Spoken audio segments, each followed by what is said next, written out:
Everyone, hi, I'm Tony Kelly, standing in solidarity with my neighbors, Theo and Gloria and everyone else here, and also in solidarity with Green Action and the Hunters View Mothers and Fathers and the other members of the Stop Lennar Action Movement from 2009 and 2010, where we were first raising these concerns about the shipyard, and where we said 9 years ago, that the Navy has a problem elsewhere and here with leaving things in the ground, declaring the land clean, and then finding radioactive items later. This happened at Treasure Island, it's happened elsewhere, and we now know it's happening here. And so it's really on the Navy, who may be a very good Navy as a Navy, but aren't so good at land cleanup, to admit that they need help and oversight from the communities that they're working in. It's also on the city.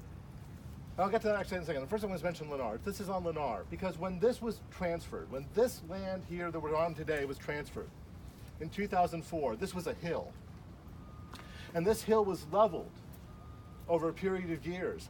Thousands of truckloads of dirt left this site. And Lennar, because they became the owners of the land, paying $1 for parcel A, was responsible for checking and making sure that the dirt being hauled out of here was safe. So think about that when we're talking about a radium encrusted dial being left here 50 feet from people's homes. How much more was there when this was a hill? And how many thousands of truckloads left? Some in the middle of the night, many in the middle of the night, because we had neighbors who told us in the environmentalist movement that trucks were leaving in the middle of the night and weren't being scanned and weren't being tested. So where is that dirt today? And the possible contamination of that dirt. And remember, this is Lennar's responsibility because they were then the owners. The Navy's responsible for the contamination, but Lennar, by agreement in 2004, was responsible for the land on this hill before it became level and became people's homes. So this really brings it home to the developer. I'd say more than anyone, but there's a lot of shared responsibility too. Now I want to bring it back to the city, because it was the city's Department of Public Health and the EPA that certified and guaranteed that this land was clean in 2010 for the shipyard project to move forward and for these things, for these buildings to be built.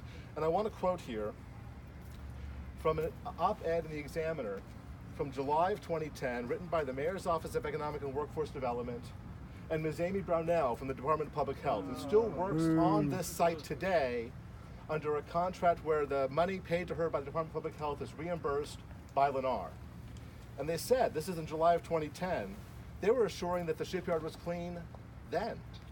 And they say, quote, "For all the residential and commercial or industrial areas of the shipyard's 500 acres, the only low-level materials that will remain in the ground could safely be touched, breathed, and even eaten every day for 30 years.